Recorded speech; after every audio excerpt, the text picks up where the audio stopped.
반갑습니다. 한국에 오면 여기서 꼭 불러주셔서 귀한 시간을 같이 나눠서 감사하고요. 목사님이 저를 아직 모르셔서 그러는데 저 안 바쁩니다. 굉장히 한가하고요. 그래서 불러주시면 애니콜입니다. 그냥 오니까. 오늘 나눌 말씀은 열왕기상 3장 16절에서 28절까지의 말씀인데 28절만 우리가 읽었거든요. 솔로몬의 재판에 관한 이야기는 우리가 너무나 잘 알고 있는 이야기인데 사실 제가 사역을 하면서 케냐에 있으면서 선교는 제가 하는 건 아니고 하나님이 선교하시는데 하나님이 하시는 선교를 이렇게 응원하고 있는 처지에서 제가 했던 많은 시행착오들, 그 시행착오의 근거가 무엇인가를 하나님에게 많이 물어봤는데 그거에 대한 답이 아마 열왕기상 3장에 있는 이 말씀이 아니었나라고 저는 이제 느꼈는데, 아마 여러분도 그리스도인으로 살아가면서 하나님 것들, 예수쟁이들, 팀 지저스라는 이름으로 살아가면서 분명히 시행착오들이 있잖아요, 그죠? 우리가 늘 잘하면 좋겠으나, 우리 안에 계신 성령님의 그 위력과 강하심으로 늘 잘하면 좋겠으나 그러지 못하는 게 저만인 것처럼 눈빛을 보고 있지만 우리 다 상태 그 모양이잖아, 그놈이 그놈이잖아요, 그죠? 그런데 우리가 과연 왜 그렇게 넘어지나, 왜 하나님이 원하는 방법대로 가지 않고 왜 가끔 넘어지고 자주 넘어지고 하나님이 원하시는 길로 가지 않고 반대로 가나, 그 이유는 뭘까? 라는 생각, 여러분도 아마 고민해 본 적이 있을 거라고 생각이 듭니다. 오늘 이 말씀이 저에게 주었던 은혜처럼 여러분에게도 같이 오신다면 아마 뭔가 명확한 기준이 좀 생기지 않을까라는 생각이 들어요. 최근에는 저는 아시는 분은 아시겠지만 제가 사역하는 쪽이 이제 케냐에 있는 나이로비라는 곳에 저 수도에 저희의 그 베이스는 있는데, 저를 주로 하나님이 보내시는 곳은 소말리아 국경 쪽에 있는 사역을 합니다. 그래서 무슬림들이 사는 99.9%가 무슬림 동네에서 크리스찬 스쿨을 하고 있어요. 당연히 처음에 크리스찬이라는 정체를 밝혀놓고 시작을 했으니까 당연히 아무도 오지 않을 거라는 예상을 다 했는데, 하나님은 저희가 어찌하든 하나님 일을 하시죠. 그래서 2016년에 시작을 했는데 무슬림 한복판에서 크리스찬의 이름으로 매일매일 크리스찬 체프를 드리겠다. 그리고 이 학교에서는 어떠한 종교적인 그러니까 타 종교의 종교 활동이나 또는 그들의 복장, 무슬림이 어떤 복장 하시는지는 다 아시잖아요. 그런 복장을 허하지 않는다라고 레귤레이션을 만들었고, 사람들에게 다 그 학부모들이 사인을 해야 등록할 수 있게. 그러니 오지 말라는 거죠. 왜냐하면 학생들이 없으면 저는 좋은 것이, 좋다라는 표현은 좀 그렇지만 하나님이 듣기는 좀 그렇지만, 왜냐하면 학생이 없으면 저는 거기에 머물릴 이유가 없잖아요. 무슨 말인지 몰라요? 왜냐하면 저는 베이스가 나이로비인데 나이로비에서 마살란이라고 하는 이 동네까지는 13시간 정도를 가야 되는데, 그냥 포장도로로 한 7시간, 6시간에서 7시간 가야 되고요. 그리고 오프로드인데 여러분이 한 번도 구경해 본 적이 없는 오프로드, 가다가 기린 보이고 치타 보이고 그런 오프로드, 진짜로 보여요. 궁금하시면 같이 가든가요. 그래서 그런 거를 타고 가야 되는 곳이에요. 날씨는 한 40도, 좀 서늘할 때가 38도, 40도, 그리고 많이 올라가면 50도까지 올라가는 아름다운 것이라고는 하나도 없는 그런 동네입니다. 그런데 거기에 만약에 학교를 하나님께서 하라고 했는데 학교는 세웠는데 아이들이 없다면 저는 할렐루야죠. 애들이 없는데 어떻게 할 거예요? 그러면 저는 하나님 어쩔 수 없이 저는 여기에 머물겠습니다. 여기 있고 싶어 죽겠으나 있을 이유가 없네요라고 하려고 굉장히 폼을 잡고, 그래서 레귤레이션을 굉장히 스트릭트하게 했어요. 그래서 선생님들이 많이 저한테 어드바이스를 했어요. 크리스찬의 이러한 정체성을 드러내면 안 되는 곳이다. 일단 첫 번째는 이 건물이 무사할 수가 없고, 그리고 부모들이 다 학부 무슬림들인데 애들을 보내겠느냐. 그러니까 그렇게 하자. 물론 그분들이 이야기는 제가 굉장히 믿음이 있어 보인다고 할 수 있지만 글쎄요. 아무튼 여러 가지 속셈을 가지고 이렇게 했는데 하나님께서 2016년에 18명을 모으신 거예요. 그래서 제가 하나님에게 이러시면 안 되는 거 아니냐고 이거는 아니지 않냐고 라고 말씀하시고, 하나님 조만간에 저희에게 은혜를 내리실 주님을 기대합니다. 1년 안에 애들을 다 내보내는 방향으로. 그래서 아이들을 1년 동안 계속해서 크리스찬 노래 찬양을 가르쳤어요. 그러니까 무슬림 아이들인데 애들한테 이제 예수라는 이름이 들어가는, 지저스라는 이름이 들어가는 찬양을 더 가르쳤어요. 그럼 얘네들은 집에 가서 엄마 아빠한테 가서 그 노래를 부를 거 아닙니까? 그러면 당연히 학교에서 그만두겠죠. 그래서 다 그만두면 저는 다시 돌아올 수 있잖아요. 그런데 지금 2018년 현재 3년째 됐는데 73명이에요. 못 살겠어요, 저. 근데 이 과정에서 저는 어떤 생각을 많이 했었냐면, 사실 이제 제가 이걸 간추려 말하니까 좀 가볍게 보일 수 있으나 그 안에서 살아가는 건 좀 힘든 일이거든요. 실질적으로 여러분이 사도행전에서 보는 것처럼 돌을 직접 맞아서 이 뒤통수가 다 터져서 피가 이 온몸을 다 적신 경우도 있었고요. 지금도 제가 그 동네를 가면 오다 가다 하면 사람들이 돌을 던지고요. 그리고 제가 아주 그 나라 언어를 못 알아들으면 다행인데 제가 뭐 알아듣는 몇 단어, 우리가 한국에 온 외국인들이 보통 아는 단어가 영어, 그러니까 욕이죠. 한국 사람들이 욕하는 걸 주로 듣다 보니까 외국 사람들이 한국어를 배우는데 가장 먼저 배우는 게 욕이라고 하더라고요. 거기서도 그래요. 그래서 소말리아 사람들이 하는 그 욕 같은 걸 제가 몇 개를 배웠는데 저만 가면 그 말을 하더라고요. 못 알아들으면 편할 것 같은데, 저도 나이가 지금 올해 50인데 50살 먹은 사람이 그렇게 계속 욕을 먹으면, 그것도 저랑 나이가 비슷한 사람도 아니고 요만한 꼬마들한테 엘리사한테 대머리라 해서 엘리야가 이렇게 했다 그러잖아요. 좀 이해가 돼요. 저 어린 것들이. 하나님이 그렇다고 뭐 제가 기도하다고 곰을 푸실 의향이 있을 것 같지는 않고요. 근데 어쨌든 그렇게 좀 어려운 상황들, 그러니까 하루하루를 그걸 간추려서 2-3년의 얘기를 한 번에 얘기하면 좀 간단하게 정리했지만 그것이 하루하루 살아가는 거 좀 힘들겠죠. 그 힘든 과정에서 저는 어떤 시행착오를 많이 했냐면, 어떻게 해야 하는가 이 사역을. 그러니까 나이로비는 엘토토는 보통 슬럼에 있는 덤핑 사이트에서 쓰레기장에서 일하시는 분들이나 또는 서쪽에 있는 분들은 복음을 안다고 하지만 정확한 복음이 아닌, 그러니까 소위 우리 한국식으로 표현하면 이단 같은 그런 분들에게 말씀을 전해서 정확한 성경에서 말하는 예수를 전하는 게 저희들의 일이라고 한다면, 동쪽에 있는 동쪽으로 향하면 무슬림들을 향한 사역인데 저는 이제 그쪽으로 보내진 거고요. 그러면 이쪽 사역을 어떻게 해야 되는 건가? 옆에서 많은 조언들도 해요. 너무 크리스찬의 정체성을 밝히지 말아라. 그냥 조용히 가서 엔지니어인 것처럼 해라. 굳이 뭐 미셔너리라고 얘기해서 그들한테 괜히 건드릴 필요 없지 않냐. 예수 전하는 게 중요하지 않냐. 근데 저는 모르겠습니다만 그분들이 옳다 그르다를 떠나서 제가 알고 있는 예수에 따르면, 제가 알고 있는 성경에서 말하는 예수쟁이에 따르면 예수쟁이가 예수를 숨기고 예수를 전한다는 게 저는 납득이 안 가거든요. 지금까지 현지 스코어 그렇습니다.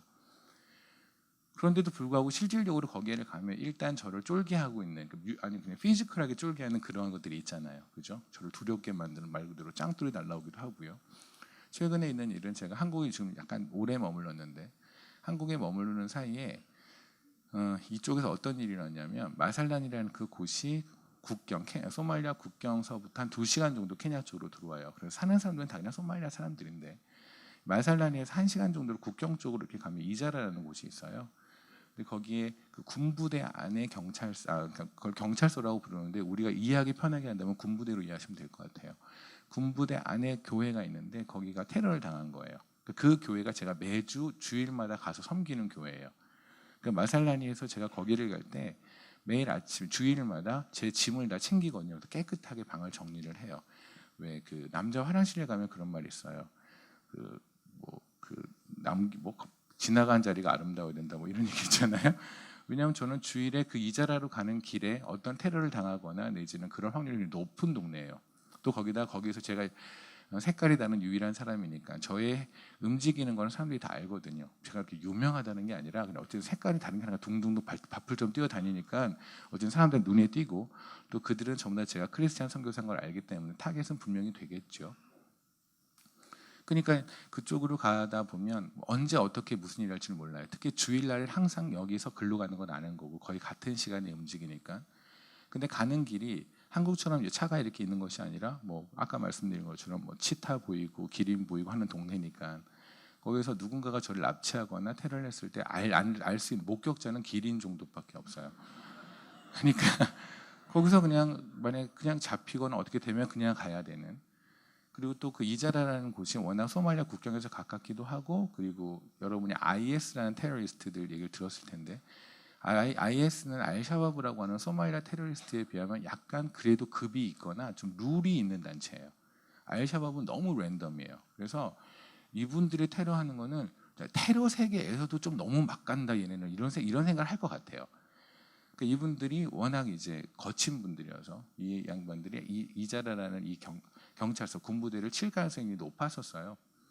그래서 항상 아침에 유석까지는 쓰진 않지만 주일에 짐을 다 챙겨놓고 이제 주님 만나러 갑니다. 그러는 마음으로 갔는데 요번에 제가 한국에 있는 사이에 거기가 테러를 당했더라고요. 근데 거기 이제 교회까지 테러를 당해서 옆에도 불이 타고 또 초소도 이미 수류탄 떨어져서 뭐 망가지고 뭐 이런 일이 벌어졌습니다.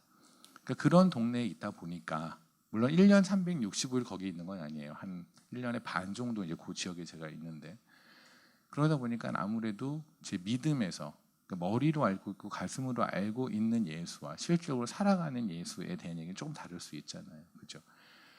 그러다 보니까 어떻게 하면 조금 더 지혜롭게 할까라는 생각을 계속해서 하다 보니까 보는데 이것이 뭔가 찝찝한 거예요. 저는 분명히 지혜라는 말을 쓰는데 근데 과연 이 지혜라는 말이 성경에서 지지하는 지혜인가? 내가 지금 하고자 하는 방향 엘토토라는 학교를 엘토토 미니스트리를 가고자 하는 이 방향이 과연 하나님이 지지하는 지혜인가? 하나님이 주신 지혜인가?에 대해서 뭔가를 시도할 때마다 뭔가 좀 불안하고 찝찝한 마음이 있는 거예요.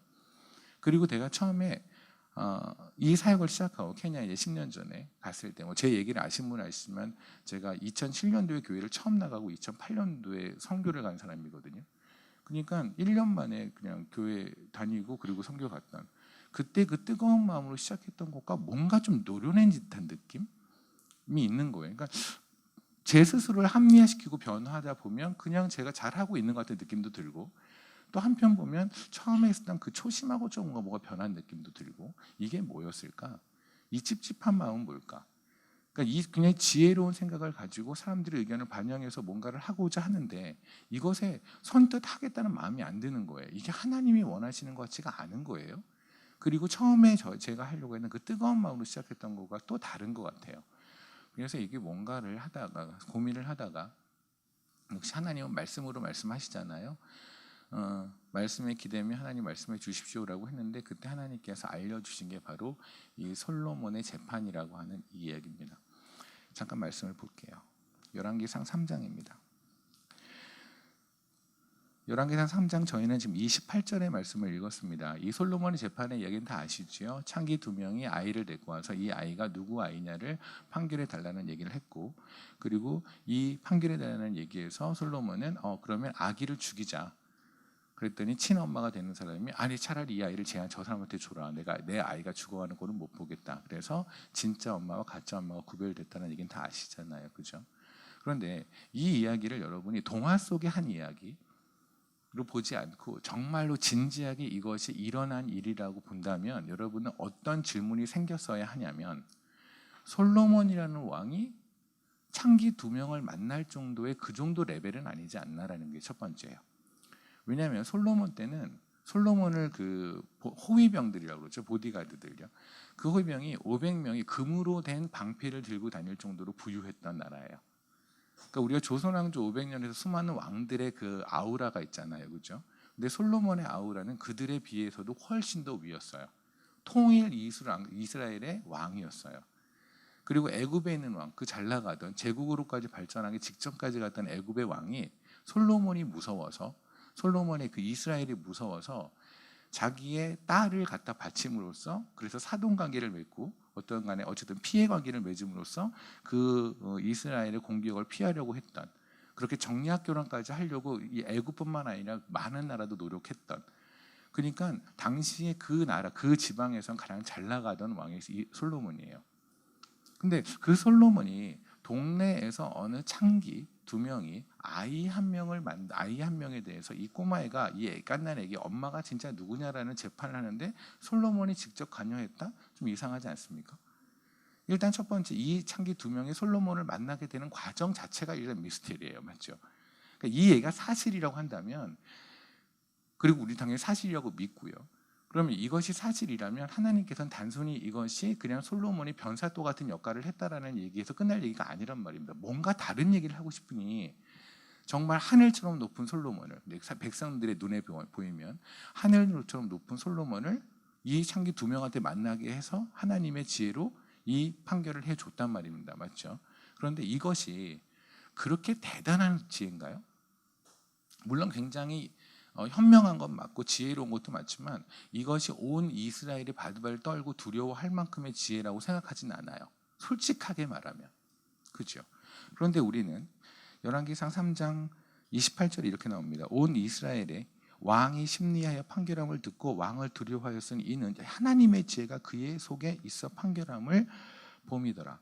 아멘.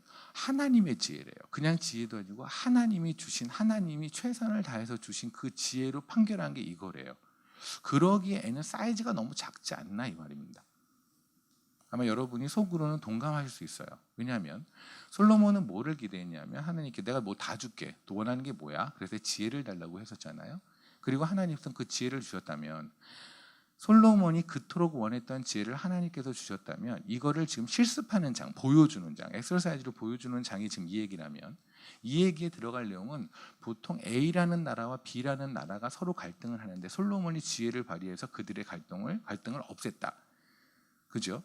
이래서 사이즈가 좀 커야지 창기 두 명의 이야기 그걸 깐난하기를 두고 친엄마가 누구니라는 싸움 정도의 그 얘기를 엑서사이즈로 하기에는 하나님의 사이즈가 너무 크단 말이에요. 그게 제가 이 말씀을 조금 더 다른 각도로 봐야 되는 게 정상 아닌가 하고 시작한 내용이고요.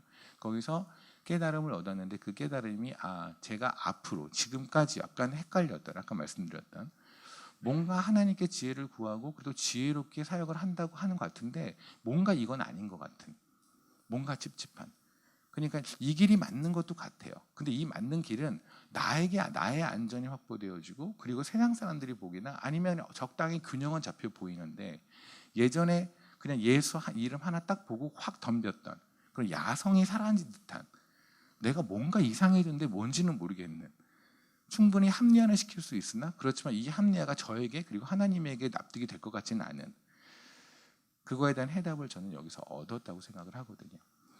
3장을 다시 보겠습니다. 3장에 보면 하나님께서 이렇게 말합니다. 솔로몬한테 네가 뭘 원하니? 이거 다 줄게. 그랬더니 솔로몬이 이렇게 말해요. 8절 주께서 택하신 백성 가운데 있나이다. 그들은 큰 백성이라 수요가 많아서 셀 수도 없이 기록할 수도 없사오니 누가 주의 이 많은 백성을 재판할 수 있사오리까? 듣는 마음을 종에게 주사 주의 백성을 재판하여 선악을 분별하게 하소서. 이 얘기를 역대하에 보면은요. 역대하 1장을 보면 이렇게 나옵니다. 똑같은 얘기인데 지금 열왕기상 3장에는 저에게 분별하는 마음을 주십시오라고 말을 했고요. 그 똑같은 얘기의 역대하에서는 이렇게 말합니다. 주는 이제 내게 지혜와 지식을 주십시오라고 얘기를 합니다. 그러니까 결국 이거죠. 솔로몬이 달라는 지혜는 그를 조금 그 지혜라는 말을 조금 밑에 줄을 치고 그 다음에 그 행간을 읽어주면 그 내용은 뭐냐면 하나님의 마음을 듣는 마음을 주시고 그리고 선악을 분별하게 할 수 있는 지혜를 주십시오 그 얘기잖아요. 그죠? 그러니까 우리가 보통 세상에서 말하는 지혜라는 내용과 이 지혜는 같을 수도 있고 다를 수도 있어요. 현재 스코어 아직까지 보죠. 근데 조금 자세히 보면 다를지 아닐지가 명확하게 드러나겠죠. 그렇죠? 첫 번째 솔로몬이 구한 지혜는 무엇일까를 보려면 우리는 무엇을 봐야 하냐면 잠언서를 잠깐 봐야 합니다. 성경을 조금 보겠습니다. 교회에서 성경을 보는 건 정상이죠. 저를 보는 눈이 왜 이렇게 성경을 왔다 갔다 그래요? 이런 분인데 여기가 절이 아니라면 이게 정상입니다. 잠언서 8장을 잠깐 볼게요. 1절을 읽겠습니다. 지혜가 부르지 아니하냐 명철이 소리를 높이지 아니하냐. 지금 잠언서 8장의 얘기는 소재와 주제는 지혜예요. 근데 지혜를 의인화시켰어요. 지혜가 부르지 아니하냐. 그죠? 근데 이 지혜를 어떻게 표현하냐면 잠언서 8장 계속 볼게요. 22절입니다. 여호와께서 그 좋아하시는 지금 지혜가 자기 자신을 의인화시켜서 그래서 내가 이런 존재야라고 지금 자기 자신을 소개하는 거예요. 여호와께서 그 좋아의 시작고 태초에 일하시기 전에 나를 가지셨으며. 근데 이상하지 않습니까? 태초에 모든 걸 창조하기 전에 있었던 분은 하나님 세 분의 하나님밖에 없죠. 그렇죠? 모르세요? 모든 걸 창조하기 전에 있으셨던 분은 하나님이고 우리는 성부, 성자, 성령 하나님 삼위일체 하나님을 믿잖아요. 그럼 지금 이 지혜라는 이 존재는 자기 자신을 뭐라고 말했냐면 천지가 창조되기 전에 내가 하나님과 있었대요. 그렇다면 이 존재는 성부 하나님이나 성령 하나님이나 성자 하나님 세 분 중에 한 분이어야 하죠. 맞나요? 자기 자신을 그렇게 소개했잖아요. 지혜라는 것은 뭐를 말하냐면 성령 하나님을 의미를 해요. 그래서 누가복음에서 예수님께서 지혜를 안에서 크셨다라는 말씀, 키가 크시고 지혜가 크셨다는 표현이 있거든요. 그게 주님이 키가 컸다는 얘기가 아닙니다. 이사야서 53장에 보면 주님은 키가 굉장히 작았고 못생겼고 흠모할 만한 것이 하나도 없었다라고 써 있어요. 그러니까 거기서 있는 지혜는 주님께서 그냥 굉장히 똑똑해서 수학 같은 거 잘하고 영어 되게 잘했다 이런 의미가 아니라 성령이 충만하셨다는 얘기를 쓰시고 싶은 걸 바로 그렇게 쓴 거거든요. 그러니까 여기서 말하는 지혜는 성령 충만을 말해요. 그럼 이제 좀 이해가 될 겁니다. 보세요. 솔로몬이 원하는 건 뭐냐면 솔로몬이 지혜를 구했잖아요. 근데 지혜를 구한 이유가 뭐냐면 그 지혜를 얻어서 선악을 분별하고 싶은 거예요. 그리고 하나님의 마음을 듣고 싶은 거예요. 그럼 이렇게 봅시다. 여러분들이 하나님을 만나기 전에, 제가 하나님을 만나기 전에 40년 동안, 제가 40살, 39살에 하나님을 만났는데 여러분이 하나님을 만나기 전에 하나님의 마음을 들어본 적 있나요? 하나님의 마음을 들으려는 의도, 그런 의향이 있었나요? 없었죠. 왜냐하면 우리는 성령님이 임했을 때 그때 비로소 하나님의 마음을 듣고 싶어졌고 하나님의 마음을 이해하게 됐어요. 맞죠? 지금 솔로몬이 말하는 게 바로 그거라고요. 제가 하나님의 마음을 듣고 싶습니다. 듣는 마음을 갖고 싶다는 건 무슨 말이냐면 저에게 성령을 보내주셔서 제가 하나님의 마음을 들을 수 있는 마음을 갖게 하시고 그리고 하나님의 마음을 이해하게 해주십시오. 그러므로 선악을 분별하게 해주십시오라는 게 기도 제목이에요. 근데 여기서 선악의 분별이라는 걸 오해하지 마실 것이 재판정에서 누가 승소를 하고 누가 패소를 하게 만드는 그러한 판사의 역할을 하겠다는 얘기가 아니에요. 우리가 선악과라는 걸 알잖아요. 그런데 우리는 보통 이런 생각도 해요. 하나님은 되게 이상해. 선악과 하나 먹은 게 뭐 그리 잘못이라고 에덴 동산에서 애들을 이렇게 쫓아내? 그렇지 않아요? 그게 뭐가 그리 잘못이야? 선악과? 뭐 사람들의 말에 따르면 물론 이제 영어 표현에서 남자들이 나와는 이걸 애플이라고 하죠. 하는 것처럼 뭐 사과처럼 생긴 건데 하나님이 그렇게 사과에 집착하시나? 자기 거 건드렸다는 거야? 뭐야? 왜 선악과나 먹은 거 갖고 애들을 이렇게 괴롭혀? 그게 뭐라고? 선악과를 먹은 게 뭐가 잘못인지 혹시 아세요? 선악과를 먹기 전에 그들의 상태는 벌거벗은 상태였어요. 맞나요? 근데 선악과를 먹자마자 제일 먼저 한 게 무화과 나무 잎으로 자식의 행실을 가려요. 그걸 여러분이 보기에는 별거 아닌 것 같이 보이지만 그게 어마어마한 일이 벌어진 거예요. 선악과를 먹기 전에는 하나님이 늘 옳았어요. 이해되십니까? 하나님이 나를 벌거벗고 만든 상태가 옳았다고요. 그냥 그 상태로 신나게 놓은 거예요. 하나님한테 전혀 하나님의 기준에 하나님의 선택에 하나님의 결정에서 딴지를 걸어본 적이 없어요. 그분은 늘 옳으니까. 그런데 선악과를 먹고 나니까 이제 하나님을 재단하기 시작하는 거예요. 자기 몸을 봤더니 벌거벗고 있거든요. 그러니까 그러는 거죠. 참 이상해. 세상에 벌거벗게 만들고 지금 저분이 우리한테 보기에 좋았더라 이런 거잖아요. 그래 하나님이 보기에 좋았다라는 그 정의와 자기들이 생각하는 보기에 좋았더라의 정의가 달라지는 거예요. 그러니까 선악과를 먹었다는 게 바로 뭐냐면 그래서 인간이 선악을 분별하겠다는 건 뭐냐면 이제 하나님이 하신 일에 대해서 옳고 그름을 인간이 판단하게 됐다고요. 그게 바로 우리 여러분 안에 있고 제 안에 있는 거예요. 그러니 때로는 우린 그러죠. 하나님 너무 심하세요. 저한테 왜 이러세요? 내지는 세상 일을 보면서 하나님 도대체 왜 하나님이 그걸 내버려 두시는지 이해를 못 하겠어요. 우리는 머릿속에 하나님은 무조건 선하다라는 것을 머릿속에 지워져 버렸어요. 그리고 하나님이 하는 것 중에서 트집을 잡고 싶어 해요. 물론 나에게 유리한 일이 벌어지면 하나님은 선하시죠. 그런데 나에게 불리한 일이 벌어지면 하나님이 왜 나한테 이러는지 모르고 불평이 시작되죠. 그게 선악과의 후유증이에요. 그러니까 우리가 원래 해야 되는 건 뭐냐면 선악을 분별하면 안 됐어요. 그냥 하나님은 늘 옳으신 거예요. 하나님이 싫다는 건 싫은 거고 하나님이 옳다는 건 옳은 거예요. 우리는 그냥 하나님을 보고 있다. 아기가 엄마 얼굴을 보고 있다가 엄마가 웃으면 아기도 까르르 웃고 엄마가 인상 쓰면 아기가 우는 것처럼 하나님께서 어디 악한 데를 보면서 그냥 얼굴이 표정이 안 좋으시면 우리도 같이 표정이 안 좋고 하나님께서 어디를 보시면서 웃으시면 우리도 웃어야 되는데 지금 우리는 이제 좀 큰 거예요.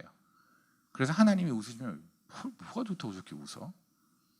노인네 진짜 이러고 있는 거고 하나님께 인상 쓰시면 인상 좀 펴요 좀 파이팅 이러고 있는 거예요.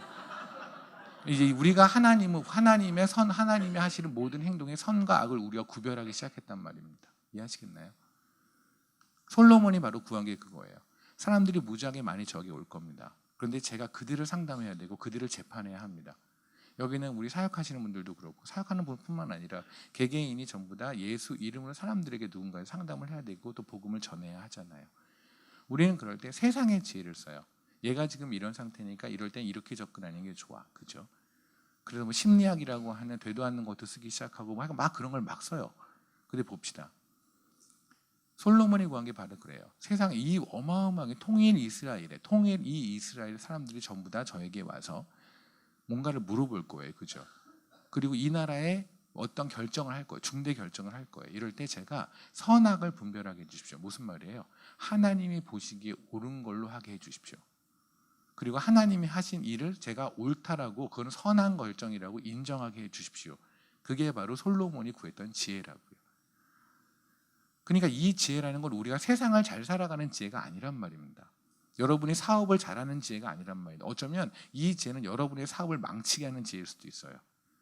왜냐하면 우리 안에 성령님이 임하셔서 하나님이 이끄는 삶을 살면 세상의 가치와 너무 다르거든요. 다른 종류는 반대거든요. 세상에서는 어떻게 하든 누구를 밟아서라도 일단 내 인생을 차방차방 만드는 게 세상의 가치라고 한다면 우리는 나를 지우는 거예요. 세상에서도 빛과 소금이 되라는 표현을 쓰거든요. 빛과 소금이 뭐예요? 우리는 빛과 소금이라는 게 빛처럼 화려하고 소금처럼 어디서나 중요한 사람, 없으면 안 되는 사람이 되도록 해라. 그럴까요? 마태복음 5장에 그렇게 안 써 있어요. 성경을 찾는 걸 별로 안 좋아하시는 것 같아서 그냥 말할게요. 배려심이 대단하지 않아요? 이 정도면? 마태복음 5장에 소금하고 빛에 대해서 이렇게 나왔습니다. 너희가 소금과 빛이 되어야 되는데 소금이 만약에 짠맛을 잃으면 걔를 어디다 쓰냐고요.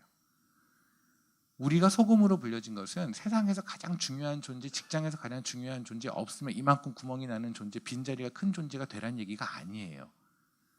짠맛을 내라고요. 그리스도인이면 그리스도인의 맛을 내라고요. 그리스도가 세상에 살면서 냈던 맛을 내시라고요. 세상은 도저히 이해하는 그 맛을 내라는 겁니다. 그러니까 세상에서는 소금이 되어라 그러면 어디서 중요한 사람이 되라 그게 그들의 이해라고 한다면 우리의 이해는 소금이 되어라는 것은 말 그대로 우리가 음식을 먹을 때 소금이 입에 씹히면 식감이 좋다고 얘기하진 않잖아요. 소금은 그냥 녹아져야 되죠. 여러분이 사라지고 그리스도에 있는 향기와 그 맛만 내는 거예요. 여러분은 사라지는 것. 여러분이 영광을 받는 게 아니란 말입니다. 빛도 마찬가지 아닙니까? 세상에선 빛이 되라, 빛처럼 화내라, 빛처럼 주목을 받아라. 그래서 정확하게 말할게요. 거기서 뭐라 나왔냐면 너희가 등불이라면 등불을 네가 이 밑에 놔두면 소용이 없잖아. 등불은 위에 놔둬야 되잖아. 그래야 사람을 비추잖아. 우리가 빛의 사명을 받은 것은 내가 빛나는 게 아니라 누군가를 비추기 위해서예요. 그러니까 정확하게 하면 여기는 빛도 마찬가지 아닙니까? 우리는 여기는 이 조명을 보지 못해요. 조명에서 나오는 빛, 저 조명이 뜨거워서 자기 몸을 다 부셔서 만든 빛의 가루들로 인해서 여기가 환하고 우리는 그래서 말씀을 듣고 말씀을 볼 수 있잖아요. 세상의 가치가 달라요. 그러니까 하나님의 지혜가 솔로몬이 구했던 그 지혜가 그 성령님의 지혜가 지혜라 불려지는 성령님께서 우리에게 임하시면 우리의 삶의 방향과 가치는 다 달라져요. 그러니까 어찌 보면 이 지혜, 하나님의 솔로몬이 구했던 이 지혜가 여러분에게 진짜 임하면 그리고 그 지혜가 주시는 대로 지혜가 이끄는 대로 여러분의 삶을 살면 여러분의 인생은 굉장히 쪽박찰 확률이 높아요. 그러니 함부로 솔로몬이 주었던 지혜를 달라고 할 문제가 아니더라고요. 기도도 가끔 조심할 필요가 있어요. 그런데 이거에 대해서 이제 하신 말씀이 뭐냐면 그럼 이 지혜를 진짜 쓴 실습판을 보여준 것이 아까 말했던 창기 2명의 얘기잖아요. 그죠? 그러면 성령 하나님이 우리에게 임했을 때 그 지혜가 임했을 때 실질적으로 솔로몬이 보여준 건 뭘까요? 굉장히 간단해요. 아들을 사이에 두고 진짜와 가짜가 나눠진 거예요. 아들의 죽음을 담보로 진짜와 가짜가 나눠졌다고요. 그러니 전 세계가 전 우주가 떨 수밖에 없죠. 그게 하나님의 지혜라고요. 아들이신 예수 그리스도를 중심으로 진짜와 가짜가 나눠졌다고요. 아멘. 그렇다면 여러분의 삶에서도 그리고 제 삶에서도 우리가 진짜 지혜인 성령 하나님이 우리에게 임했다면 우리의 모든 판단의 근거는 예수 그리스도여야 해요. 아멘. 그러면 여태까지 여러분이 지난 한 주 동안 그리고 앞으로 살아갈 한 주 동안 여러분은 과연 얼마나 진짜에 붙들고 진짜에 매달려 사는지에 대해서 여러분이 평가를 할 수 있겠죠. 지금 현재 여러분을 괴롭히고 있는 것들 있잖아요. 어떤 걱정들이 있을 거 아니에요. 뭐 결혼 문제가 있으면 시급할 수도 있고요. 아니면 직장 문제가 있을 수도 있겠고요. 관계 문제가 있을 수도 있고. 하여간 나의 머리를 가득 채고 있는 뭐 있죠. 그게 너무 가득 차서 하나님을 묵상할 수 없을 만큼 그게 가득 차 있는 것들. 과연 그것이 진짜인가요? 예수라는 잣대를 갖다 내고 십자가라는 잣대를 갖다 냈을 때 이건 과연 진짜인가요? 아니잖아요. 별로 중요하지 않은 어쩌면 없어도 되는 가치일 수도 있잖아요. 별로 아닌 가짜의 가치를 가졌기 때문에 진짜인 예수를 묵상하지 못하고 하나님을 묵상하지 못한다면 우리는 말려 있는 거예요. 사단의 그리고 세상의 그 세력에 그들의 전략에 우리는 말린 거예요. 이해하시겠습니까? 솔로몬이 재판을 했던 그 지혜는 세상에서 보기에 우와 하는 지혜가 아니라고요. 우리가 갖고 있는 지혜는 세상이 도저히 이해할 수 없는, 고린도전서에서 말씀하고 있는, 세상이 봤을 때 미련하게 그지없는 십자가의 지혜가 바로 솔로몬이 말했던 지혜고, 세상이 봤을 때 도저히 이해할 수 없는 하나님이 십자가에 달려 돌아가셔야 하는 하나님의 독생자가, 그 하나님이 십자가에 달려 돌아가서 우리를 구했다는 누구도 이해하지 못하는 그것을 진리로 받아들이고 그것을 삶으로 살아내는 게 바로 솔로몬에게 주었던 지혜고, 그리고 솔로몬이 자기의 실질적인 재판에서 썼던 지혜란 말입니다. 그러니 저는 이게 해결이 되니까 너무 좋은 거예요. 왜냐하면 제가 마살란이라고는 이 무슬림 사역하면서 뭔가 지혜를 주십시오. 이게 지금 이러다 보니까 선생님들도 좀 힘들고, 실질적으로 저희 선생님들 중에 저도 물론 어떤 테러를 당하고 돌을 두드려 맞고 하지만 그리고 뭐 차도 매일매일 부서져요, 돌 때문에. 근데 선생님들이 여선생님들이 있는데 여선생님들도 정말 돌을 맞거든요, 크리스찬이어서. 그게 말이 그렇지 여러분이 이게 그냥 이야기처럼 들어서 그렇지 실제로 한번 생각을 해보세요. 여러분이 길을 갈 때 누군가 요만한 돌 하나 던졌다 그러면 아마 그것 때문에 밤잠을 못 잘 거예요. 근데 그게 한두 명이 아니라 여러 명이 그 여자한테, 자매한테 돌을 던지고 실제로 머리에 맞고 피가 나고 하는 일이 벌어진다면 그걸 제가 눈앞에서 봐요, 제 선생님들. 그러니까 차라리 제가 맞는 건 난데 저희 선생님들, 저희 같이 있는 선교사들이 그런 일을 당하면 뭔가 이건 방법을 수정해야 되지 않나라는 생각이 들겠죠. 그러다 보니까 지혜를 구하는 거예요. 그런데 이 지혜가 하나님에게 안 오는 거예요. 안 오고 그냥 누군가 했던 선교 전략, 누군가 말했던 이러이러한 조언들은 들리는데 하나님에게서 오는 지혜는 없는 거예요. 그래서 제가 한편 이런 생각을 했어요. 하나님이 지혜가 떨어졌나? 이제 다 쓰신 건가? 더 없나? 고갈되셨어요? 하나님도 안식이 필요하시나요? 뭐 이렇게 궁시렁거리고 있을 때쯤에 이 말씀을 묵상하고 알았어요. 하나님이 이미 지혜를 주셨어요. 기준이 예수였잖아요. 저는 거기에 있는 이유가 저의 잘난 척을 하기 위한 것도 아니고 저의 간증을 만들기 위한 것도 아니고 제가 굉장히 용감해서도 아니에요. 저는 그냥 그들에게 예수를 주는 게 옳다라고 하나님께 들었고, 그리고 저의 삶에서 제 인생을 통틀어서 제가 가장 잘한 일이 예수를 만난 거예요. 그리고 저에게는 예수가 생명이에요. 제가 예수를 만난 10년이 저의 유일한 나이예요. 사람들이 보기엔 저는 50살이라고 하지만 저는 10년 전에 예수를 만났기 때문에 저는 이제 10살이에요. 제가 진짜 생명을 가지고 살았던 이 기간, 정말 생명이라고 생각했던 이 기간, 그 생명을 전하는 게 맞는 거잖아요. 근데 무슨 전략이 필요해요? 그러니까 저는 하나님이 이미 주신 지혜가 있는데 딴짓하는 거예요. 이게 무서운 거죠. 하나님이 주신 예수라고 하는 아들을 중심으로 진짜와 가짜를 나누겠다고 하는 이 지혜를 주셨는데 저는 그 지혜를 가면 제가 까일 것 같으니까, 사람들한테 뭔 일을 당할 것 같으니까, 또 내 눈앞에서 그 문제를 당하고 있는 저희 선생님들, 저희 선교사들이 안타까우니까 인간적인 마음에 뭔가 세상에서 말하는 지혜를 구한 거죠. 그래서 굉장히 명확해졌어요. 제가 아까 말씀드렸죠. 저 처음에 사역할 때는 이런 게 없었다니까요. 그때는 예수밖에 없었어요. 그런데 이제 슬슬 노련해지기 시작하는 거예요. 처음에 무대표로 그냥 예수, 십자가, 전진 이것밖에 없었는데 이제 좀 하다 보니 이제 미니스트리가 좀 커지고, 그리고 선교사들도 있고 모두 있고 하다 보니 이제는 나간다가 아니라 지킨다라는 개념으로 가는 거예요. 지킨다? 지키니까 뭐 해야 돼요? 안전을 확보해야 되고 뭐를 확보해야 되고, 그러다 보니 하나님께서는 이미 예수 그리스도라는 지혜를 주셨는데 성령님을, 우리에게 지혜이신 성령님을 주셔서 예수가 답이라고 말을 했는데, 그게 기준점이라고, 예수로 인해서 너희는 나눠져야 한다고 말했는데, 너의 모든 판단 기준은 예수라고 말했는데 저는 또 거기서 타협을 하고 있더라고요. 만약에 여러분에게 정말 예수가 기준점이 되면, 삶이 되면, 그리고 예수를 중심으로 진짜와 가짜가 나눠졌고, 그러므로 나는 진짜예요, 여러분은 진짜예요. 왜냐하면 예수를 기준으로 여러분은 예수 안으로 들어왔거든요. 그래서 나는 됐다. 하나님은 그러셨거든요. 하나님께서는 창조를 하셨어요. 근데 창조하신 이유가 뭐예요? 글쎄요, 그러나요? 창조를 하나님께서 하셨는데 그 이유가 글쎄요일까요? 하나님은 우리를 창조하셨어요. 왜요? 영광을 받기 위해서. 이사야서에서 말해요. 그런데 문제는 하나님께서 우리를 창조하셨는데 우리에게 영광을 받으시려면 어떤 문제가 생기냐면 우리는 그 사이에 애들이 상태가 이상해졌거든요. 아담과 하와가 죄를 져서. 하나님은 거룩하셔서 죄진 자들한테 영광을 받을 수가 없어요. 그럼 영광을 받으려면 우리가 죄에서 벗어나야 돼요. 맞죠? 의인이 돼야 돼요. 무슨 말인지 모르겠나요? 알았으면 좋겠습니다. 그러면 그러니까 이거죠. 하나님께서 천지를 창조할 때 얘네들은 이미 사고 칠 걸 아셨어요. 죄를 질 걸 아셨다고요. 그럼 얘네들한테 그런데 영광은 받고 싶으세요. 그게 창조의 목적이니까. 그러면 태초 전에 창조하기 전에 하나님께서 뭐를 하셨냐면 이미 예수 그리스도가 십자가에 돌아가서 죽는 것을 이미 담보하셨다고요. 그게 히브리서 1장 2절이에요. 그를 통해서 만물이 지어졌다가 그거예요. 그러니까 예수님께서 이미 십자가에 달려 죽는 돌아가셔서 우리를 구원하는 게 다 약속되어지고 나서 태초에 우리를 지으셨다고요. 이해되셨습니까? 그러니까 결국 무슨 말이냐면 창조의 목적은 구원이고 구원의 목적은 영광을 받기 위한 거예요. 하나님은 우리를 그렇게 지으신 거예요. 그러니까 여러분들은 애초에 하나님께서 여러분을 창조하실 때부터 구원하는 게 목적이었고요. 그죠? 하나님께서는 그렇게 우리를 창조하고 나서 그렇게 하는데 뭐라고 했어요? 마지막에 7일째 다 쉬었어요. 그죠?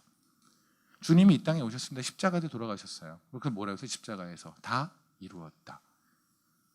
여러분 여전히 가난하잖아요. 누군가는 가난할걸요? 누군가는 지금 재정 문제 때문에 굉장히 힘들걸요? 누군가는 여러분의 경기 문제 때문에 힘들걸요? 머릿속에 잔뜩 걱정이 없는 사람 한 명도 없잖아요. 여기에. 그죠? 근데 뭘 다 이뤘대요?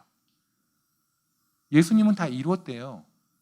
다 이루었다는데 우리는 다 이루어지지 않았잖아요. 그래서 우리는 기도 시간에 와서 뭔가를 계속 쏟아붓잖아요. 이것도 해주세요, 저것도 해주세요. 그걸 다 주셔야 주님은 다 이루신 거죠. 그런데 우리의 속사정도 모르고 주님은 이미 다 이루었대요. 이런 이 괴리감이 뭘까요? 이 괴리감은 우리가 뭔가를 착각해서 그래요. 주님이 이 땅에 오신 이유는 여러분을 부자로 만들기 위한 게 아니에요. 여러분을 구원하시기 위해서 왔어요.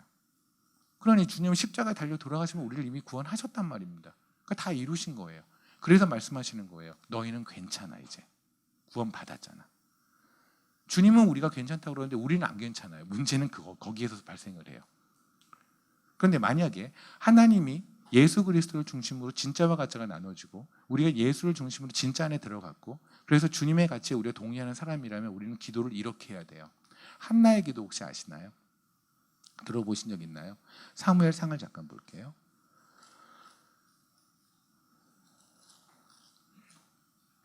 사무엘상 1장입니다.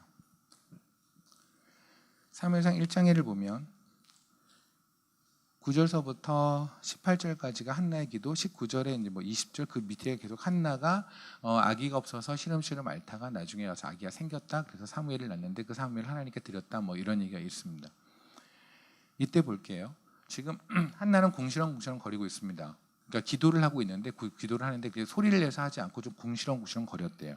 그게 13절입니다. 한나가 속으로 말하매 입술만 움직이고 음성은 들리지 아니하므로 엘리는 그가 취한 줄로 생각한지라. 그죠? 그러니까 우리 기도할 때 명확하게 또박또박 말하는 사람도 있고 그냥 궁시렁궁시렁 거리는 사람도 있죠. 제가 좀 궁시렁궁시렁 하면서 기도하는 타입입니다.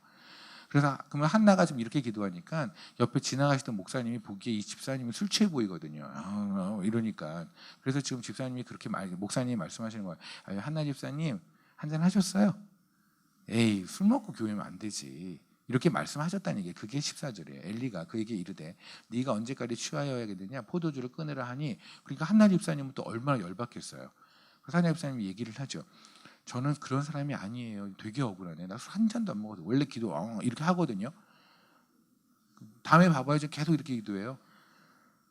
그렇게 말해요. 그런 다음에 뭐라냐면 제가 악한 여자가 아니오니 66절 볼게요. 당신의 여정을 악한 여자로 여기지 마옵소서. 내가 지금까지 말한 것은 나의 원통과 격분됨이 많기 때문이다. 저한테 이러저런 기도 제목이 있는 거예요 라고 얘기를 했겠죠. 그러니까 이거죠. 목사님께서 어떤 기도하는 이제 한나 집사님이 있을 때 가면서 그럼 오케이 제가 오해했으니까 죄송해요. 그런데 기도 제목이 뭐예요? 라고 말했는데 사실 제가 아기가 없어서 이러저러해서 한나가 자기 속사정을 얘기했다면 목사님 뭐라고 그럴까요? 아유 그런 기도는 절대 안 이루어져요. 이렇게 말할까요? 아유 그럼요 하나님이 들어주실 거예요. 이렇게 말하겠죠. 이게 바로 엘리의 대답이에요. 17절 엘리가 대답하여 이르되 평안히 가라. 이스라엘 하나님이 네가 기도하여 구한 것을 허락하시기를 원하노라 하니. 그러니까 이거는 엘리가 어마어마한 기도빨이 있어서 한나를 축복해서 한나의 기도가 이루어졌다가 아니라 그냥 예의상, 우리 보통 목사님들이 하시는 얘기 있잖아요. 저한테 누가 기도해 달라고 그래요. 사실 저 기도 이런 기도 제목이 있어서 요새 계속 그 기도해요. 선교사님. 그럴 때 제가 아유 쓸데없는 짓 하네 이럴까요? 물론 그 제목 중에, 그 기도 제목 중에 쓸데없는 것도 꽤 많아요. 그렇다고 저도 제가 아무리 이렇게 좀 이렇게 있는 그대로 말하는 스타일이라고 해도 제가 그렇게까지 하진 않아요. 그냥 아주 쓸데없진 않네요 이렇게까지는 말해요. 그러니까 어쨌든 간에 보통의 얘기를 하면 그렇죠. 아예 하나님이 들어주셨을 거예요 라고 말하겠죠. 엘리가 바로 그렇게 말했단 말입니다. 그런데 문제는 18절이에요. 이르되 당신의 여종이 당신께 은혜를 입기를 원하는다 하고 가서 먹고 얼굴에 다시는 근심빛이 없더라. 이게 왜 이상한 줄 아세요? 19절 볼게요. 그들이 아침에 일찍 일어나 여호와 앞에 경배하고 돌아와 라마의 자기 집에서 이르되 엘가나와 그의 아내 한나가 동침하며 여호와께서 그들을 생각하신지라. 20절 한나가 임신하고. 이 순서가 이상하지 않습니까? 한나가 지금 엉엉거리면서 징징거리면서 기도를 했어요. 아기 달라고. 그죠? 근데 엘리하고 얘기를 했어요. 이건 그냥 평상시의 대화예요. 일반적 대화예요. 별로 그렇게 파워풀한 뭔가 있는 게 아니라 그냥 우리가 하는 일상적인 대화입니다. 그 다음에 아기를 가진 건 19절, 20절이에요. 그런데 이 한나의 얼굴에 근심빛이 사라진 건 18절이에요. 전혀 기도응답이 되지 않았어요. 아직. 하나님이 아기를 줄지 안 줄지도 몰라요. 그런데 근심빛이 사라졌어요. 그러니까 우리는 한나처럼 기도하면 기도응답을 받는다라는 기도를 하면 말이 안 돼요. 왜냐하면 한나는 근심빛이 사라진 것은 기도의 응답을 받기 전이거든요. 왜 그랬을까요? 무슨 일이 벌어졌을까요? 이게 바로 한나가 하나님이 주신 그 지혜, 예수를 중심으로 진짜와 가짜가 나눠진다라는 걸 이해해서 그럴 거예요. 보세요. 우리는 원래 어떤 상태냐면 하나님을 아버지라고 부를 수 없는 인간들이죠. 감히 어디다가요? 그런데 예수 그리스도를 통해서 진짜가 돼버리니까 이제 예수 그리스도의 이름을 통해서 하나님을 아버지라 부를 수 있게 되었죠. 엘리는 그렇게 말했어요. 별로 의미 없이 말했을 수도 있습니다. 물론 하나님이 직접 그 입을 주장했을 수도 있고요. 한나에게 말합니다. 당신이 기도한 사람이 이스라엘의 하나님이잖아요. 들어주실 거예요. 그때 한나가 벙 하고 뒤통수를 맞았을 거예요. 아, 내가 지금 기도하는 분이 하나님이지. 그리고 하나님이 나의 아버지지. 아마 이런 경험이 있지 않을까 싶습니다. 우리가 기도방에 가서 기도를 할 때 이런 경험을 해야 한다고 저는 믿거든요. 수많은 기도 제목이 있어요. 돈, 재정, 건강 문제, 기타 등등등. 이만한 걸 보따리로 싸서 이제 기도방에 가서 팡 풀어서 하나님하고 한번 단판을 짓기 위해서 하나님 저 이제 꺼냅니다. 근데 하나님 두려우실 거예요. 얘 꺼내기 시작하면 한도가 지가 산타인 줄 아는데 막 꺼내는데 얘 그냥 막 꺼내서 하나님 이제 할 거예요. 100개 할 거예요. 100개 하고 막 꺼내는 동시에 꺼내다가 갑자기 십자가를 본 거예요. 기도방 앞에 있는 십자가를.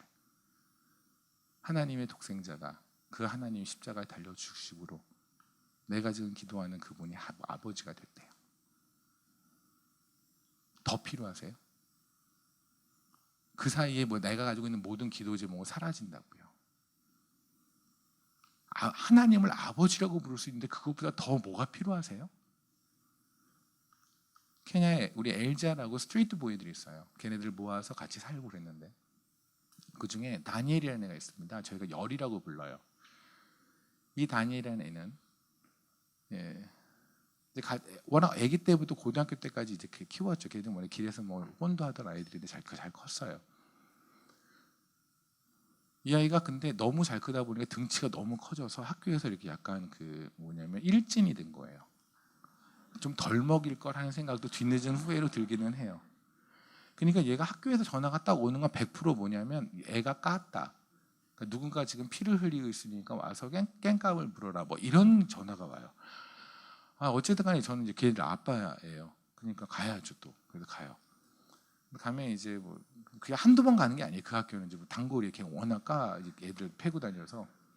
그래서 이제 갔는데 하루는 갔는데 열이가 한 애가 오더니 이제 제가 너무 자주 가니까 걔네 다 파파라고 부르는데 파파 그러고 막 오는 거예요. 그러더니 이제 한 애가 부르는 거야. 파파라고 부르면서 yes라고 하려고 하는데 갑자기 열이가 갑자기 딱 오더니 제 팔짱을 탁 끼더니 그러는 거야. He's not your papa. He's my papa. 이러는 거예요. 난 솔직히 내는 제 파파가 이고 싶어요.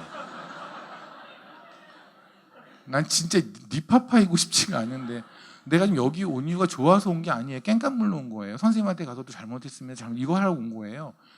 근데 지금 막 갑자기 징그럽게 팔짱을 딱 끼더니 파파 가재는 거예요. 교무실로 깽깐물로. 와, 나 진짜 이거를 진짜 이거 어떻게 해야 되니? 내가 널 어떻게 교무실로 갔어요. 제가 뭐라고요? 아무것도 아닌 존재예요. 진짜 아무것도 아니에요. 여러분이 생각하는 저와 제가 생각하는 저는 또 달라요. 제가 알고 있는 저와 여러분이 알고 있는 저는 달라요. 저는 굉장히 상태가 안 좋은 인간이에요. 근데 제가 뭐라고 저를 저의 아들이고 저를 아빠라고 부르는 게 그리도 자랑스럽나 봐요. 걔는 다른 애가 저를 아빠라고 부르는 게 용서가 안 돼요. 니네가 이거 파파를 언제 봤다고 니네가 파파라고 불러? 이분은 나의 아빠야. 천지를 만드신 하나님을 아버지라고 부르게 되었습니다. 예수님을 통해서 우리가 진짜가 되어서. 더 필요하세요? 그것보다 더 필요하면 여러분은 가짜예요. 기도방에 가는 길에 어마어마한 많은 거를 다 삶아주고 나 이제 기도해서 하나님에게 이거 다 뜯어내야지 하고 갔는데 막상 하나님 앞에 가서 하나님 아버지라고 했는데 다 무너진. 맞다. 저분이 아버지구나. 이제 그리고 조금 있으면 그 아버지 보러 가는구나. 그리고 그 아버지는 나의 삶을 지금도 지켜보고 계시는구나. 그럼 된 거예요. 이게 하나님이 주신 지혜인 솔로몬이 구했던 그 지혜가 임한 자의 삶이라고 저는 믿습니다. 말씀 하나만 더 같이 보고 그리고 말씀 마치겠습니다. 열왕기 하의 말씀 잠깐 볼까요? 열왕기 하 6장에 보면 새도끼를 찾는 이야기가 있습니다. 아마 다 아실 거라 믿고 내용만 말씀을 드릴게요. 선지자의 제자들입니다. 그냥 요새 말하면 교회에 있는 구성원들이 이 공동체를 말할 겁니다. 그죠? 여러분들이 교회 이 선지자의 제자들이 같이 살 집, 엘리사랑 같이 스승이랑 같이 목사님이랑 같이 이 공동체가 같이 살 집을 만들기로 결정을 한 거예요. 그런데 가진 게 하나도 없네요. 그래도 옆에서 빌려서 새도끼를 빌려서 열심히 벌목을 하고 있다가 새도끼가 폭 날아가서 떨어졌어요. 호수에. 그때 엘리사가 나뭇가지 하나 던져서 새도끼를 떠올렸다라는 얘기 아마 아실 겁니다. 그때 새도끼가 딱 떠올려 나뭇가지가 떨어져 새도끼가 딱 떠오르는 순간에 이 선지자 제자들은 뭘 느꼈을까요? 제가 느꼈던 걸 아마 그들도 느꼈을 겁니다.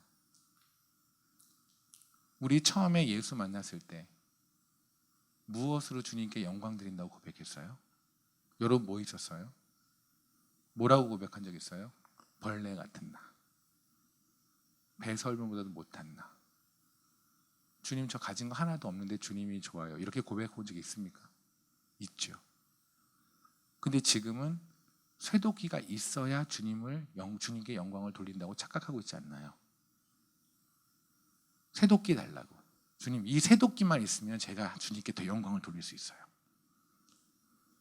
저한테 이걸 주시면, 이 돈을 주시면, 이거를 주시면, 이 사람을 주시면, 뭘 하면 그러면 제가 영광 드릴게요. 그 쇠도끼를 던져버리고 주님께서 나뭇가지인 십자가를 던져놓고 말했습니다. 여러분 니네가 나에게 영광을 돌리는 유일한 방법은 십자가야. 쇠도끼가 아니야. 이게 바로 우리 안에 임한 성령님이 주신 지혜라고 저는 믿습니다. 이제 새도끼를 찾아서 헤매느라 하나님의 얼굴을 쳐다보지 않는 그 시간을 이제 지우십시오. 그리고 하나님께 회개하십시오. 기도방에 들어가서 쓸데없는 소리 하느라고 하나님만 괴롭혔던 그 시간을 여러분은 회개하셔야 합니다. 하나님께서는 너의 구원을 한 내가 너무너무 자랑스럽다고 말하는데 우리는 구원은 별로 중요하지 않고 나에게 오늘 내 주머니를 채워주는 그 하나님이 그리 좋다면 하나님과 핀트가 매우 맞지 않고 있는 겁니다. 하나님께서는 신명기 5장에 십계명을 주시면서 수많은 계명을 주시는데 그 앞에 뭐라고 그러신지 아세요? 내가 애굽에서 너희를 건져낸 하나님이니. 이상하지 않습니까? 하나님의 프로필 중에서 하나님의 이력 중에서 가장 화려한 거는 창조주 하나님이세요. 말씀으로 창조하셨다고 다. 홍해를 만드신 분이 하나님이에요. 그런데 홍해 좀 갈라서 파리 재앙하고 무슨 재앙 해가지고 그냥 그를 출애굽시킨 게 뭐가 대단해요? 창조해 보면 그건 껌이에요. 근데 아까 말씀드렸죠. 하나님께서 우리를 구원하시기 위해 창조했다고요. 그러니 하나님한테 가장 하나님을 스스로가 뿌듯한 게 뭐냐면 우리를 구원하신 거예요. 그런데 우리는 구원한 게 별로 중요하지 않아요. 우리는 오늘 나에게 내가 원하는 뭔가를 주시는 그 하나님을 원해요. 하나님과 계속 핀트가 안 맞죠. 이 핀트를 맞게 하시는 그 지혜의 한 성령님께서 여러분 안에서 탄식하고 계세요. 지금 그게 아니야 얘들아. 니네는 괜찮아. 너는 내 안에 있잖아. 너는 진짜잖아. 이 말씀을 깨달았을 때 저는 케냐에서 아 그래 내가 왜 헷갈렸는지 알겠다. 옛날에 명확했거든요. 모든 기준이 예수였어요. 그런데 이제는 예수가 아니라 뭔가 세상 예수와 더불어 세상에서 주는 무슨 지혜 그리고 지식, 전략, 충고, 조언, 격려들을 제가 받고 있더라고요. 그래서 저는 다시 한번 여러분 앞에도 다짐하겠습니다. 저도 모든 결정을 할 때 그리고 앞으로 사역을 하는 데 있어서도 정확하게 예수만 기준으로 잡겠습니다. 여러분도 그러십시오. 아멘. 지금 여러분 머릿속에 있는 수많이 산적해 있는 이 고민들 예수의 십자가 앞에 가서도 과연 그것이 고민되는지 한번 보십시오. 주님 앞에 가서도 여러분을 위해서 피를 흘렸던 그 주님이 십자가도 지금도 여러분의 이마에 뜨거운 피가 떨어지고 있는데 그럼에도 불구하고 그게 정말 고민이 되는 건지. 주님은 너는 괜찮아 이제 내 거잖아. 내 안에 들어왔잖아. 하나님을 아버지라 부르잖아. 넌 괜찮아. 넌 안전해. 라고 말하는데 우리는 계속해서 안전하지 않고 불안해하고 있는 건 아닌지, 주님의 말을 무시하고 있는 건 아닌지, 그게 바로 보혈의 피를 무시하고 있는 그런 행동인데 그런 걸 하고 있는 건 아닌지 여러분 스스로의 삶으로 돌아봤으면 좋겠습니다. 말씀드렸지만 저는 여러분보다 잘났거나 내지는 제가 조금 더 믿음 있는 삶을 살아서 여기는 것이 아닙니다. 그냥 같이 해보자는 겁니다. 똑같은 인간들, 그놈이 그놈인데 그놈 중에 한 놈이 이놈이고 다른 놈은 니들이고요. 그죠? 그냥 그놈이 그놈이니 서로 화이팅 하자고요. 서로 고민이 있으면 나누고 잘난 척하지 말고 센 척하지 말고. 우리 안 세잖아요. 우리 셌으면 우리 대단했으면 왜 십자가에서 예수님이 돌아가세요? 세상은 센 척하는 거 좋아해요. 그래서 그들은 도인이라고 불러요. 도인, 뭔가 깨달은 존재. 여러분은 도인이 아니에요. 우리는 그리스도인이에요. 그리스도가 십자가에서 죽으시지 않으면 해결이 안 되는 이상한 것들, 이상한 1, 2, 3, 4가 여기 있는 거예요. 지금 이상한 애들이 이상한 짓 하는 게 정상이죠. 그렇죠? 그럼 옆에 있는 여러분의 공동체 안에서 누군가 되게 이상한 짓을 한다 그러면 쟤는 정상이라고 생각하면 돼요. 근데 오늘 갑자기 얘가 이상하지 않은 행동을 했다 그러면 그날이 기적이에요. 어떤 사람이 예수를 지독하게 믿는다, 너무너무 광신도처럼 믿는다, 걔가 정상이에요. 왜냐하면 이젠 예수가 중심이거든요. 쟤는 헌신이 지나쳐. 그게 정상이에요. 왠지 아십니까? 이 세상에 지구를 밟았던 모든 사람들 중에, 인간의 육신을 입었던 모든 존재 중에서 가장 지나치게 헌신한 자는 예수 그리스도거든요. 그 예수 그리스도의 영이 우리 안에 사신다면 우리도 지나치게 헌신하는 게 맞는 거예요. 아멘. 이제 여러분이 하는 모든 판단의 기준이 예수 그리스도였으면 좋겠습니다. 솔로몬이 두 창기를 놔두고 아들의 죽음을 담보로 진짜와 가짜를 나눈 것처럼 여러분의 모든 갈림길에서 예수 그리스도의 십자가를 놓고 판단하십시오. 그러면 말할 겁니다. 좁은 길로 가라. 까이는 곳으로 가라. 돌이 날라오는 쪽으로 가라. 우리의 본성은 가기 싫을 겁니다. 그래서 우리는 그 길을 가려면 하나님의 힘이 필요합니다. 그래서 하나님의 손을 잡고 가지 않으면 그 길 못 가겠죠. 그렇죠? 그럴 때 하나님은 말씀하십니다. 네가 나랑 동행하였다. 하나님과 동행이라는 것은 수목원에서 하나님의 손을 잡고 포카리 스웨트하는 게 아니에요. 랄랄랄라 이런 게 아니에요. 하나님과 동행함이라는 건 하나님의 손을 놓으면 죽을 것 같은 곳으로 가는 거예요. 그분이 없으면 죽을 것 같은 곳, 숨도 못 쉴 것 같은 그런 곳으로. 근데 하나님의 손이 있기에, 당신의 온기가 있기에 내가 갑니다 하는 곳으로 가는 거예요. 그래야 하나님의 손 더 꽉 잡을 거 아니에요. 그죠? 무서운 곳 가보세요. 애들이 엄마 손 더 잡아요. 그런 길로 골라가십시오. 혹시 지금 여러분이 가지고 있는 수많은 고민 중에서 난 하나님의 뜻을 모르겠어라는 그런 게 있을 거예요. 아니요. 아마 아실 겁니다. 하나님은 자신의 뜻을 숨기지 않으세요. 근데 여러분이 왜 하나님의 뜻을 모르는지 아십니까? 하나님은 이미 그 뜻을 주었는데 여러분이 원하지 뜻 원하지 않는 뜻이어서 이미 휴지통에 넣어서 그래요. 여러분이 하나님의 뜻을 정말 알고 싶다면 버렸던 휴지통을 다시 뒤져보십시오. 그러면 아마도 하나님이 가라고 했던 길이 보일 겁니다. 정말 가기 싫은 그것. 여러 개의 선다 중에서 가장 아니라고 첫 번째 제꼈던 거, 그게 바로 답일 겁니다. 왜냐하면 그 길을 가려면 인간의 본성으로는 못 가거든요. 우리의 품성, 우리가 원래 나를 사랑하는 그 마음으로 못 가요. 거기를 가려면 내가 나를 포기해야 하고, 그리고 하나님의 도우심이 없으면 안 돼요. 그런데 끝날까지 함께 하리라 라고 하셨던 그 하나님이 끝까지 함께 하신다고 말씀하셨잖아요. 힘든 길을 가면서, 그리고 좁은 길을 가면서 하나님을 열심히 체험하신 여러분이 됐으면 좋겠습니다. 그렇게 판단하는 지혜의 성령님이 정말 제대로 탄식하시고 그 제대로 탄식하시는 거에 제대로 듣는 우리가 됐으면 좋겠습니다. 기도하시겠습니다. 주님 감사합니다. 저에게 지혜를 주셨습니다. 세상의 지혜가 아니라 예수 그리스도를 중심으로 모든 걸 나눌 수 있는 그런 지혜를 주셨습니다. 세상이 이해하지 못하지만 이것이 옳고 이것이 진리임을 저희는 이제 인정합니다. 여기 고개 숙인 모든 자들 머릿속에서 갈림길이 있고 판단을 해야 되는 그런 시점들이 있습니다. 거기서 주님 명확하게 말씀해 주십시오. 십자가가 가리키는 방향으로 가라고 말씀하십시오. 거기에 아멘하는 자들이 될 수 있도록 한 명 한 명을 축복해 주십시오. 그렇게 할 주님을 기대합니다. 예수님 이름으로 기도드렸습니다.